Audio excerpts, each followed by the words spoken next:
Hello, welcome to the channel. This is Heather with Creativity by Heather BE, and today I am so excited to be a part of the Save the Crafty YouTuber video hop.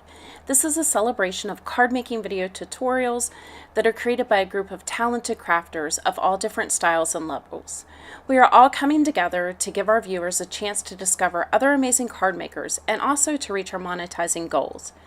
All you have to do is watch, like the video, consider subscribing, and click the link in the video description below to hop to the next video. Let yourself be inspired, and don't forget to comment because we have tons of prizes to give away. So for today's card, I am going to be showing you a card using some of the new products from Fawn. I am going to use some of the new stamp sets and also one of the new background dies, including Say What Pets, Speech Bubble Backdrop, Keep on Swimming, and Critter Chatter Pets. These are some great new products that Fawn has just released, and I'm also going to pull in some of my older Fawn products as well. For this, we're going to be doing some foiling. I have cut the die, the Speech Bubble Backdrop die, using a piece of Canson watercolor paper. I'm spraying that down with Thermoweb Pixie Spray, which you can use on stencils, which essentially what this is, it's just a paper stencil. And I'm going to attach that to a piece of Fawn Fog cardstock. To allow my foiling to stick to my fog cardstock, I'm going to be using Deco Foil Transfer Gel. And to apply the transfer gel, I'm using some Nuvo spatulas. I really like these spatulas. They give you a wide area to apply the gel, and they clean up a little bit easier than some of the other palette knives that I've used in the past. They're also pretty flexible, so that allows me to be able to really get the gel where I need it to be on the stencil. So once I have my entire stencil covered, I'm also going to use a Thermoweb palette knife, and this was designed just for this foil gel, although you could use it for so many different things. So what I'm going to do is just take it and run it along the top of my transfer gel, and this is going to give me an even stenciling whenever I lay my foil down. And it also allows me to remove any of that extra gel to save it for a future project. So once I have everything cleared off, I'm going to go ahead and remove the stencil, which again is from Canson watercolor paper. I decided to do something a little thicker, and you can see it kind of has a milky complexion. And now, once it's dried, you'll see that it's clear, and that's how you know when the Decofoil Transfer Gel is dry, because it will become clear. So for my foil, I'm going to be using the Gina Fancy Foils, and these are sparkling silver. This has a little bit of a rainbow look to it, and I wanted to have something that was a little bit muted but still had some great color to it, because I am going to be doing some heat embossing on top of this foil. Yes, you can heat emboss on top of foil. It's a great technique that I love to do. It stretches the materials that I have and allows me to expand my creativity. So that's what I'm going to show you today. So for the transfer gel, you do need to have some type of laminator or foil, heated foil machine. I have a very old laminator I got from Staples probably 10 or 12 years ago, and it works wonderful. I think I paid maybe $50 for it. Now I do run mine through twice just because I want to make sure I get a good coverage with the foil, but it's definitely not necessary. That's just a personal preference.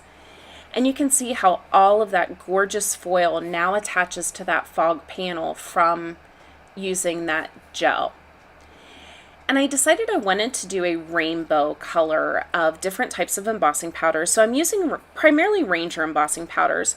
I'm using pink, orange, yellow, light blue, lime green, Brutus Monroe Eggplant, and then also Nuvo Blue Odyssey. And I laid my panel into my Misty stamping tool, and I'm just going through the Critter Chatter Pets, and I'm choosing different words that will fit inside of each speech bubble. And what I love about this die is you can see the speech bubbles, some of them are turned upside down, some of them are on their side. And so when I laid my stamps into it, I laid it in the direction that the speech bubble was. So that way they're kind of flipped around. It's very random. I think it gives it a more organic look. And once I had all of my stamps placed where I wanted them, I'm going to pick them up with my Misty door. I am going to slide that panel down to the bottom corner, as you can see there. And there are a couple different ways you could do this. I decided to lay out all my stamps at once, and then I'm going to use the Brutus Monroe embossing ink and just stamp up the ones on the top. So I have a little bit of control. If you have a small embossing cube, ink cube, that would work wonderful for this. And I am using a powder tool. I am going to go ahead and prep just as I always would. It will not hurt the foil and you can't even tell it's there.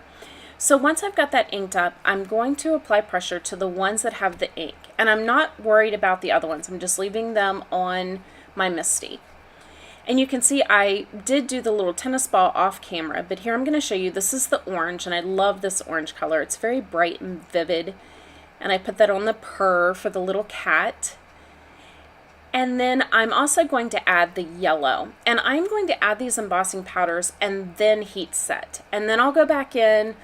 I'll actually remove those 3 that I have already embossed, those 3 stamps, and I'll ink up another set around the edges. So I kind of worked around the edges and then filled in the middle last.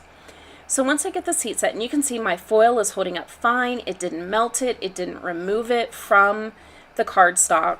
And there you can see where I've removed those that I've already done. So I just pull those off and set them aside, inked up some more, and I'm just working down the bottom. And this is the pink, which is a really pretty, almost like a doll pink color. And I'm adding that one on, and then I'm going to go in and just continue to do this process. Use my heat setting tool, which is a Wagner heat setting tool. It's one of my favorites. It completely changed my embossing life. I would get so frustrated before I got this tool. I am using a little brush just to brush away some of the extra embossing powder that may have been left behind. And there you can see the entire panel is done. It is a little bit time consuming, but I love the colors against that sparkling silver. Off camera, I colored and die cut out several little critters. So this card is actually for a teacher that I work with, and there are 8 of us in the department. And so I wanted to make a birthday card for him that would have a little critter for each of us. So that's why I chose the ones I did. The frog, the bird, the crab, the snail, and let's see, oh, the little hermit crab. Those came from other Lawn Fawn sets that I'll have listed below. And I am popping all of these up using those small foam squares, as you can see. And where that crab is sitting, the little hermit crab, I had an area where I did not completely heat the embossing powders, so it was the word meow, and so the first 2 letters came off of it. So I just fixed that mistake by placing one of my little critters there. So if you make mistakes like that, it's very easy to just add things over it and pretty easy to fix it. You don't have to scrap your whole card and try again. So there you can see I have all of them down, and the stamp set has a really cute sentiment. Oh, actually, I'm sorry. I am going to put this on some really rainbow paper. I used the gray fog cardstock to make everything else pop, and I really wanted to put it on that rainbow paper, that really rainbow, to kind of pop it even more, and I love the way it came out. So what I was saying about the stamp set is the Critter Chatter Pets actually has a stamp that says translation, and it has a colon. So I decided to put that on the front in vellum and then put the sentiment on the inside. And here for the fish bowl, which I love this little fish, I am using some Nuvo Crystal Glaze. You could also use, oh my goodness, my mind just went blank. There's another type of clear gel that you could use there as well. It's an older one that I used to use often. And I am sorry, guys, I'll have it listed below. My mind just went completely blank. So for that translation, I am using Raven Brutus Monroe embossing powder, and I am doing this on a sheet of vellum. I didn't want to lose any of the background on this card when I added the translation, but I also wanted the recipient to know that there was more to it. So I added the translation, and I did run that through a Xyron machine. I found that's the best way to add your vellum. And then from the inside, I'll put from all of us on your birthday. And that's it. This card was so simple and so fun, and I love all the dimensions that it has. It just really was a great card to create. So thank you so much for joining me today. Don't forget to hop along, and thank you so much to all of our sponsors. there are a ton of prizes that we're giving away. I will have Justine Hoovie's blog link down below, and she is the one that has created this wonderful hot for us. And all of the prizes winners will be announced there. The prizes will be drawn on June 10th. You have until June 5th to leave a comment. I am personally giving away a $25 Lawn Fawn gift card. So I hope you're one of our lucky winners. And don't forget to click below and jump on over to our next hopper. Thank you so much and have a great day.